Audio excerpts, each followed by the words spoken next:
Hi,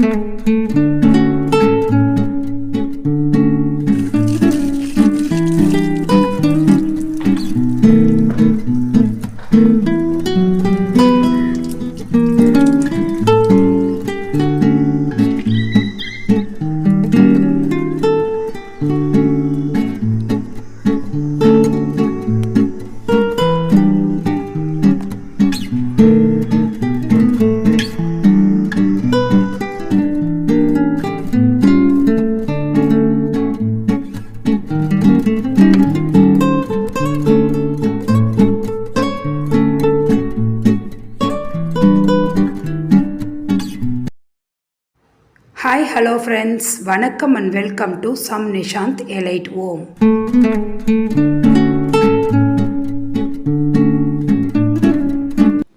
இந்த video Wednesday evening எடுத்தது. நான் எப்போவுமே டியூட்டி முடிச்சுட்டு வந்தேன்னா கொஞ்ச நேரம் ரெஸ்ட் எடுத்துட்டு மேலே கார்டனுக்கு வந்துடுவேன்.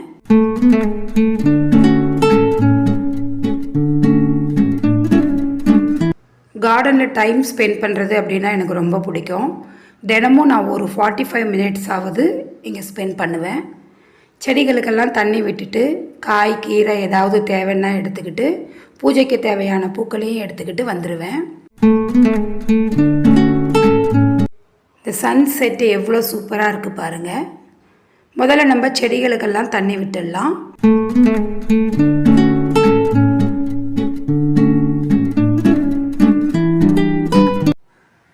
அந்த செடியோடு அந்த சன்செட்டை பார்க்குறதுக்கு எவ்வளோ சூப்பராக இருக்குது பாருங்கள். செடிகளுக்கு தண்ணி விடும்போது நான் இந்த மாதிரி செடி மேலேயும் தண்ணியை தெளித்து விடுவேன். இப்படி தெளித்து விடுறதுனால செடி ஃப்ரெஷ்ஷாக இருக்கிற மாதிரி எனக்கு ஃபீல் ஆகும். இந்த செம்பருத்தி தொட்டியிலேயே பொன்னாங்கண்ணி வச்சுருக்கேன். அது பார்த்திங்கன்னா நிறைய புல்லெல்லாம் வந்துடுச்சு. அதை எல்லாத்தையும் ரிமூவ் பண்ணணும்.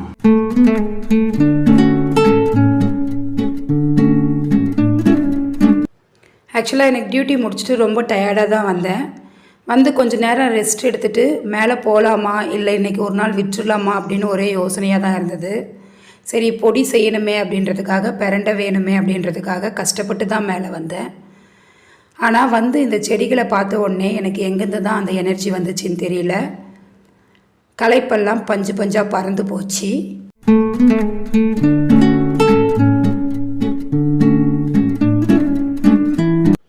இந்த கார்டனில் இருக்கும்போது மட்டும் அந்த வால்கில் கூட முள் எப்படி தான் அவ்வளோ ஃபாஸ்ட்டாக சுற்றுதுன்னே தெரியல. 45 மினிட்ஸ் போகிறதே தெரியாமல் போயிடுது.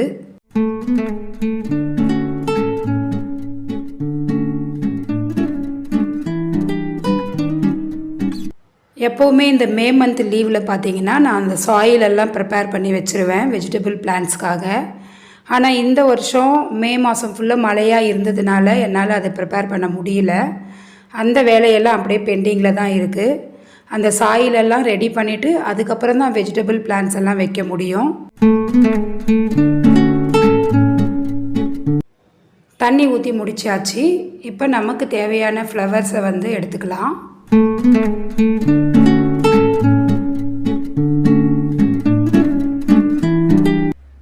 இந்த பூவெல்லாம் பார்த்திங்கன்னா செடியில் இருக்கும்போது நல்லா ஃப்ரெஷ்ஷாக ரொம்ப நேரத்துக்கு இருக்கும். ஆனால் நம்ம பறித்து வச்சோன்னா கொஞ்ச நேரத்தில் வாடிடும். நிறைய பூக்களை பறிக்காமல் தேவையான பூக்களை மட்டும் பறித்து எடுத்துக்குவேன். மற்றதெல்லாம் அந்த செடியிலே இருக்கிறத பார்க்க எனக்கு ரொம்ப பிடிக்கும்.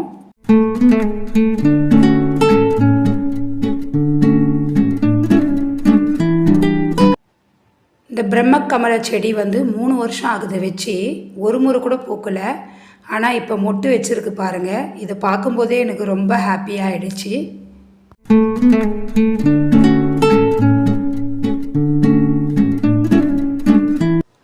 பிரண்டை பொடி செய்கிறதுக்காக நம்ம எலசாக இருக்கிற பிரண்டையை கட் பண்ணி எடுத்துக்கலாம். இந்த பிரண்டையில் கால்சியம் சத்து அதிகமாக இருக்கிறதுனால நம்ம போனுக்கு டீத்துக்கெல்லாம் ரொம்ப நல்லது. அது மட்டும் இல்லாமல் செரிமான பிரச்சனை, ஸ்கின் ப்ராப்ளம், அப்புறம் சுகர் கூட இதை கண்ட்ரோல் பண்ணுது அப்படின்னு சொல்கிறாங்க. இதுக்கு தமிழில் இன்னொரு பேர் வஜ்ரவள்ளி.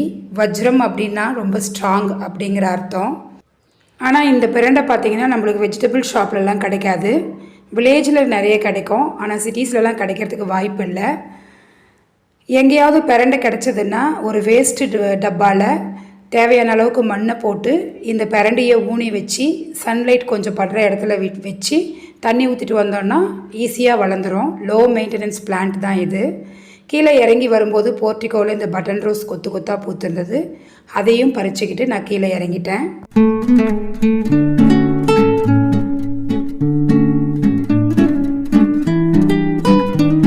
இந்த ரோஸ் பார்த்திங்கன்னா நல்ல ஸ்மெல் வரும். அதனால் இதை எல்லாத்தையும் பிரித்து நான் ஒரு தண்ணியில் போட்டு வச்சேன்னா அந்த இடமே ஒரு பார்க்குறதுக்கும் ப்ளசண்ட்டாக இருக்கும், நல்ல ஸ்மெல்லிங்காகவும் இருக்கும்.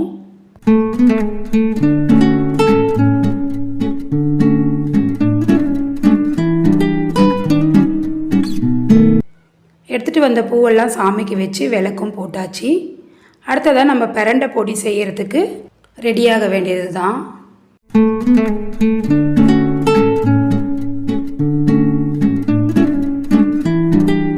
இந்த பிரண்டையோட தோலெல்லாம் எடுத்துடணும். பிரண்டை க்ளீன் பண்ணுறதுக்கு முன்னாடி நம்ம கையில் வந்து ஆயில் அப்ளை பண்ணிக்கணும், இல்லாட்டி ஒரு மாதிரி நமன்ட்டு இருக்கும். க்ளீன் பண்ணிவிட்டு நல்லா தண்ணியில் போட்டு அலசி எடுத்துடணும். இந்த இலையெல்லாம் கூட நம்ம வந்து யூஸ் பண்ணலாம். அலசிட்டு நல்லா இந்த மாதிரி ஒரு டவலில் நம்ம ஆற வச்சிட்டோம்னா அந்த டவலில் அந்த ஈரமெல்லாம் எடுத்துரும்.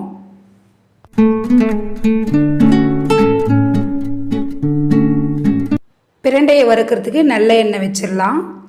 பக்கத்துலேயே இன்னொரு கடாய் வச்சு பொடிக்கு தேவையான மற்றது எல்லாத்தையுமே சைட் பை சைடு வறுத்துடலாம். முதல்ல கடலைப்பருப்பு ஒரு டம்ளர் அளவுக்கு எடுத்திருக்கேன். இதை நல்லா நம்ம வறுத்து எடுத்துக்கலாம்.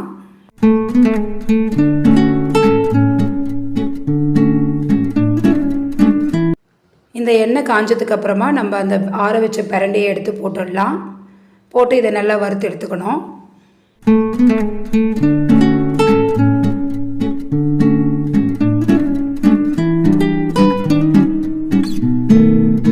இப்போ பார்த்தீங்கன்னா கடலைப்பருப்பு நல்லா வறுத்தாச்சு. இதை எடுத்து தனியாக ஒரு பாத்திரத்தில் கொட்டிட்டு திரும்பவும் நம்ம அதே கடாயை வச்சு உளுந்து எடுத்து வறுத்துக்கலாம். நான் வந்து கருப்பு உளுந்து எடுத்திருக்கேன். இந்த கருப்பு உளுந்து எவ்வளோ நல்லது அப்படிங்கிறது நம்ம எல்லாருக்குமே தெரியும். முக்கியமாக பெண்களுக்கு ரொம்ப நல்லது, யூட்ரஸ் எல்லாம் பலப்படுத்தும்.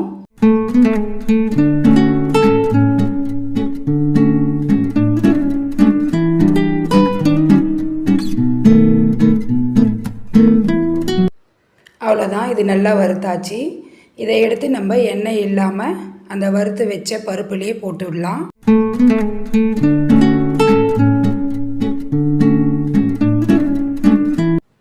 இந்த எண்ணெய் பார்த்திங்கன்னா நம்மளுக்கு மூட்டு வலி, கை வலி, கால் வலி இருக்கிற இடத்துல எல்லாம் அப்ளை பண்ணிட்டு வந்தோன்னா அந்த வலி கூட குறையும்.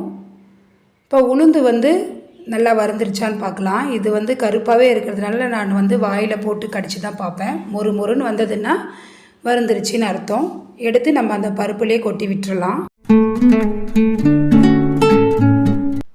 2 பூண்டை தட்டி அந்த கடாயிலே போட்டு வறுத்துடணும். நல்லா வறுத்ததுக்கப்புறமா 10 இல்லை 15 மிளகா அவங்கவுங்க காரத்துக்கு தகுந்த மாதிரி போட்டு அது கூடவே சேர்த்து வறுக்கணும். இது வந்து கொஞ்சம் காரம் தூக்கலாக இருக்கணும். எண்ணெயோடு சேர்ந்து சாப்பிட்றதுனால அப்படி இருந்தால் தான் நல்லாயிருக்கும்.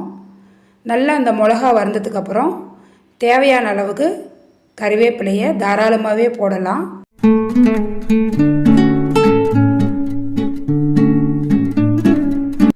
இப்போ கறிவேப்பிலையும் நல்லா வறுத்தாச்சு. இந்த டைமில் நம்ம கொஞ்சமாக ஒரு கைப்பிடி அளவுக்கு எள்ளு சேர்த்து கொஞ்சம் நேரம் வறுத்துட்டு எடுத்து உடனே அந்த பருப்பில் கொட்டி விட்டுறணும்.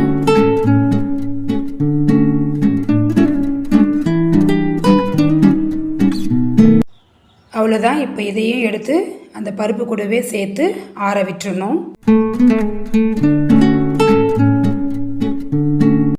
நல்லா ஆறினதுக்கு அப்புறமா தேவையான அளவுக்கு உப்பு, கொஞ்சமாக பெருங்காய பொடி சேர்த்து மிக்சியில் போட்டு அரைச்சி எடுத்தோன்னா சூப்பரான பிரண்டை பொடி ரெடி ஆகிடும்.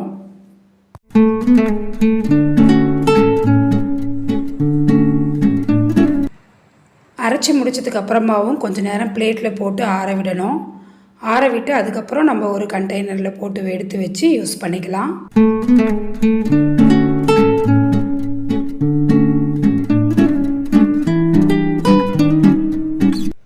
நம்ம இந்த பிரண்டையை துவையலாக செஞ்சோன்னா பசங்க அவ்வளோவா விரும்பி சாப்பிட்றதில்ல.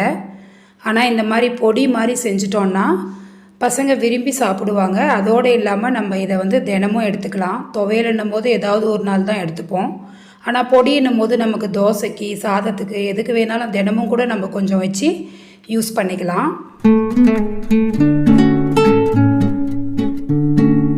இந்த வீடியோ இதோடு முடியுது. இந்த வீடியோ உங்களுக்கு யூஸ்ஃபுல்லாகவும் இன்ட்ரெஸ்டிங்காகவும் இருந்தது அப்படின்னா நம்ம சேனலை சப்ஸ்கிரைப் பண்ணி வச்சுக்கோங்க. உங்கள் ஃப்ரெண்ட்ஸ் அண்ட் ஃபேமிலிக்கு ஷேர் பண்ணுங்கள். Keep supporting me. Thank you for வாட்சிங்.